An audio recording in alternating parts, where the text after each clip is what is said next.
Ceasefire के बाद Trump नई नई बातें कर रहे हैं। ट्रंप ने कहा कि हमने तय किया है कि अमेरिका अब ईरान के साथ मिलकर काम करेगा। ईरान में यूरेनियम का कोई संवर्धन यानी इनरिचमेंट नहीं होगा। अमेरिका और ईरान मिलकर गहराई में दबे सभी न्यूक्लियर डस्ट को बाहर लाएंगे। इन सब की पहले से कड़ी सैटेलाइट निगरानी स्पेस फोर्स कर रही है। हम ईरान के साथ टैरिफ और प्रतिबंधों में राहत को लेकर बातचीत कर रहे हैं और आगे भी करेंगे। ईरान के साथ 15 में से कई बिंदुओं पर पहले ही सहमति बन चुकी। ईरान और अमेरिका के बीच सीजफायर तो हो गया, लेकिन हमले अभी पूरी तरह से रुके नहीं। ईरान के लावन आइलैंड में तेल रिफाइनरी पर हमला किया गया है। ईरान के सरकारी चैनल ने इसकी पुष्टि भी की। फारस की खाड़ी में मौजूद लावन आइलैंड रणनीतिक रूप से ईरान के लिए बहुत महत्वपूर्ण है। 78 वर्ग किलोमीटर में फैला लावन आइलैंड ईरान के प्रमुख तेल निर्यात टर्मिनल में से एक। उधर ईरान ने भी कुवैत के ऑयल और पावर इंफ्रास्ट्रक्चर पर हमला किया है। यूएई ने भी दावा किया है कि उस पर हमले हो रहे हैं। यूएई का एयर डिफेंस सिस्टम ईरान से दागी जा रही मिसाइलों को रोक रहा है। इसी के बाद सीजफायर पर सवाल भी खड़े होने लगे कि सीजफायर प्रभावी होगा भी या नहीं होगा। ईरान कह रहा है कि इजराइल मार रहा है, उसको भी तो रोको।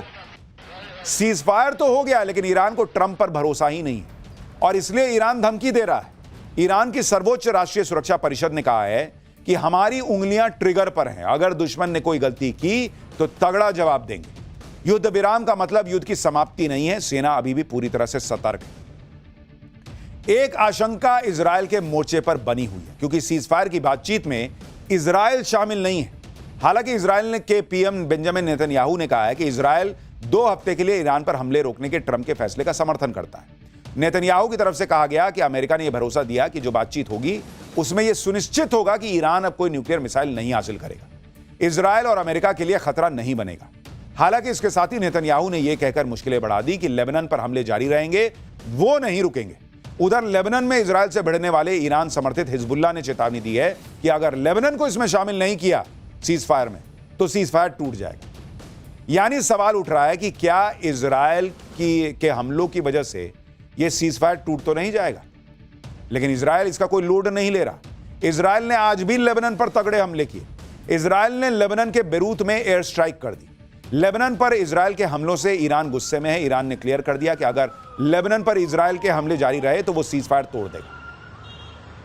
सीजफायर का ऐलान होने के बाद सबसे ज्यादा पाकिस्तान उछल रहा है। पाकिस्तान के प्रधानमंत्री शहबाज शरीफ को सीजफायर का क्रेडिट दिया जा रहा है। शहबाज शरीफ ने ही सबसे पहले ईरान अमेरिका के सीजफायर का प्रस्ताव दिया था और सीजफायर होने के बाद शहबाज शरीफ ईरान और अमेरिका को बात करने के लिए पाकिस्तान आने का न्योता दे रहे हैं। शहबाज शरीफ ने ईरान के राष्ट्रपति पेजेश्कियन से कहा कि पाकिस्तान के शांति वार्ता के प्रस्ताव को स्वीकार करने के लिए धन्यवाद। इस हफ्ते इस्लामाबाद में शांति वार्ता होगी और क्षेत्र में शांति स्थापित करने पर चर्चा होगी। राष्ट्रपति पेजेश्कियन ने शांति वार्ता में शामिल होने पर सहमति जता दी। इसी हफ्ते शुक्रवार यानी 10 अप्रैल को इस्लामाबाद में ईरान और अमेरिका के बीच भी बातचीत होगी। ईरान की संसद के स्पीकर मोहम्मद गलीबाफ ईरान की नेगोशिएटिंग टीम को लीड करेंगे। अमेरिका की तरफ से उपराष्ट्रपति जेडी वेंस, ट्रंप के दूत स्टीव विटकॉफ और ट्रंप के दामाद जारेड कुशनर रहेंगे। पाकिस्तान की मीडिया में मुनीर और शहबाज को नोबेल देने की भी जो मांग हो रही है उसके बारे में भी आपको बताऊंगा, लेकिन पहले सुनिए जरा। यानी पाकिस्तान की मीडिया में चल रहा है कि मुनीर और शहबाज शरीफ को नोबेल दे दो। अरे कभी आईने में मुंह देख लो यार। तुमने जिसको नॉमिनेट किया, डोनाल्ड ट्रंप, जिसको तुम अपना फूफा बनाए घूम रहे हो, तलवे चाटर, उसको मिल ही नहीं रहा है। इनको नोबेल चाहिए। और किस बात के लिए नोबेल चाहिए? कि जो ट्रंप ने तुमको मैसेज किया वो तुमने ट्वीट कर दिया। पाकिस्तान माहौल बना रहा है कि उसकी वजह से सीज फायर हुआ और वो इस्लामाबाद में ईरान अमेरिका के बीच बातचीत करवा रहा है। लेकिन सीज फायर में पाकिस्तान की भूमिका की पोल खुद शहबाज शरीफ के ट्वीट से खुल गई। दरअसल सीज फायर से पहले शहबाज शरीफ ने ट्विटर पर एक पोस्ट डाली थी जिसमें ट्रंप से ईरान को दी गई डेडलाइन बढ़ाने की अपील की थी। शहबाज शरीफ ने जो ट्वीट किया था उसमें ऊपर लिखा था, draft Pakistan PM message on x. ये लाइन शहबाज के ट्वीट में गलती से रह गई। हालांकि शहबाज ने फौरन गलती सुधारी और ट्वीट को एडिट करके ड्राफ्ट वाली लाइन हटा दी, लेकिन तब तक तो कांड हो चुका था। अब आप देखिए कि पहले जो ट्वीट था उसमें यह लाइन जुड़ी हुई थी और एडिट होने के बाद ड्राफ्ट वाली लाइन उसने हटा दी। शहबाज ने रात 12:46 पर ट्वीट किया था और 12:47 पर उसको एडिट किया, लेकिन एडिट हिस्ट्री में वो दिख गया कि पहले क्या ट्वीट हुआ था। लोग कह रहे हैं कि शहबाज ने जो ट्वीट किया वो उसको किसी ने बना कर दिया था कि सुनो इसको ट्वीट कर दो, जिस पर लिखा था कि पाकिस्तान के पीएम के लिए यह ड्राफ्ट है। क्या यह मैसेज अमेरिका की तरफ से शहबाज के पास आया था कि उसे सोशल मीडिया पर पोस्ट कर दो? सुनिए पाकिस्तान के पत्रकार क्या बता रहे हैं। ऐसा देश है, खुद वहां के लोग कह रहे हैं कि भाई तुमको अमेरिका ने मैसेज भेजा, इसी के लिए पाल के रखा है क्या अमेरिका ने तुमको, डोनाल्ड ट्रंप ने मुनीर को, कि जो भेजूंगा वो ट्वीट कर देना, समझे। और वो सही कह रहा है कि भाई अगर पाकिस्तान के अंदर से किसी ने ये मैसेज बनाया होता तो वो पाकिस्तान के पीएम का मैसेज ऑन एक्स क्यों लिखता, वो लिखता पीएम मैसेज ऑन एक्स। इसका मतलब किसी ने बाहर से भेजा है कि इसको डलवा दो उसके हाथ से। सोचिए, इसी दिन के लिए ट्रंप पाल रहा है इन दोनों को, मुनीर और शहबाज को। इधर ड्राफ्ट वाले ट्वीट पर शहबाज की किरकिरी हो रही है, उधर ट्रंप ने सीजफायर में चीन की भूमिका का भी जिक्र कर दिया। ट्रंप से पूछा गया कि क्या चीन ने ईरान को बातचीत के लिए तैयार करने में भूमिका निभाई। इस पर ट्रंप ने कहा कि पर्दे के पीछे ईरान को तैयार करने में चीन ने भूमिका निभाई होगी। चर्चा इस बात की भी हो रही है कि इतने बड़े संघर्ष को पाकिस्तान अपने दम पर खत्म नहीं कर सकता, और ट्रंप ने चीन का जिक्र करके साफ कर दिया कि भले ही पाकिस्तान मैं करके क्रेडिट लेने के लिए लाइन में दौड़े, लेकिन पर्दे के पीछे सारा खेल चीन ने किया।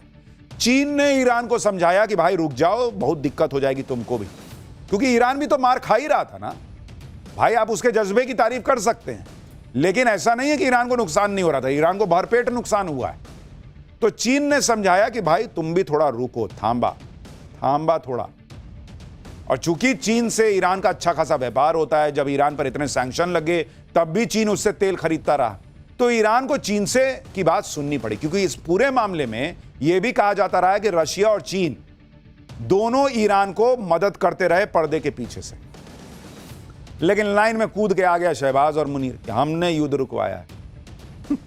लोग तो यह भी चर्चा कर रहे हैं कि ईरान युद्ध से ट्रंप किसी भी तरह निकलना चाहते थे, और ईरान की सभ्यता खत्म करने की धमकी के बाद ट्रंप बुरी तरह से बैकफुट पर थे। ईरान पर हमला नहीं करने का फैसला ट्रंप अगर खुद लेते तो उनकी और किरकिरी होती, इसलिए पहले शहबाज शरीफ को मैसेज भेजा कि डेडलाइन बढ़वाओ और सीजफायर की अपील करवाओ, और ट्रंप इसको मान लेंगे। लेकिन शहबाज शरीफ ने तो कांड कर दिया, उसने सब लीक कर दिया, तो इन्होंने भी कन्नी काट ली और बोल दिया कि हाँ भाई चीन ने कराया। और अब लोग एआई से वीडियो बनाकर शेयर कर रहे हैं, मजाक बना रहे हैं कि ट्रंप शहबाज को ड्राफ्ट देते दिख रहे हैं। देखिए कैसा वीडियो चल रहा है। बस इसको आगे चलाओ तो तहकीक करो, ये ना हो कि तुम अपनी जहालत में किसी का नुकसान कर दो और तुम्हें उसके ऊपर नदामत उठानी। फॉरवर्डेड एज रिसीव्ड, और आपका सोशल मीडिया क्या कहता है, फॉरवर्डेड एज रिसीव्ड। तो लोग मजाक बना रहे हैं कि डोनाल्ड ट्रंप ने देखिए मैसेज भेजा, मुनीर को गया, मुनीर ने शहबाज को भेजा, और फिर सर पे थपकी भी दे रहा कि करो ना जी पोस्ट इसको अपने अकाउंट से। यानी लोग तो सीजफायर में शहबाज के क्रेडिट लेने की तुलना जो है वो उस आदमी से भी कर रहे हैं जो प्लेटफॉर्म पर रुक रही ट्रेन को हाथ से रोकने की एक्टिंग कर रहा है कि भाई देखो मैंने रुकवा दिया। देख रहे हैं इसको, लोग कह रहे हैं कि ट्रंप ये मुनीर और शहबाज का यही हाल है, दरवाजा बंद हो रहा है उसको बंद कर दिया कि मैंने बंद कर दिया, फिर धक्का देख के जैसे ऐसे दिखा रहा है कि वही ट्रेन को भेज रहा है, वही ट्रेन को रोक रहा है। यही पाकिस्तान का हाल है। अमेरिका और ईरान के बीच सीजफायर कराने में चीन की भूमिका की चर्चा बेवजह नहीं है। दावा किया जा रहा है कि चीन बहुत समय से पर्दे के पीछे से काम कर रहा था। सूत्रों के मुताबिक चीन के अधिकारी लगातार ईरान के अधिकारियों के संपर्क में थे। चीन ईरान का सबसे बड़ा ट्रेड पार्टनर है। चीन की बात को ईरान अनसुना नहीं कर सकता था। चीन के अधिकारी मध्यस्थता कराने वाले देशों के साथ काम कर रहे थे।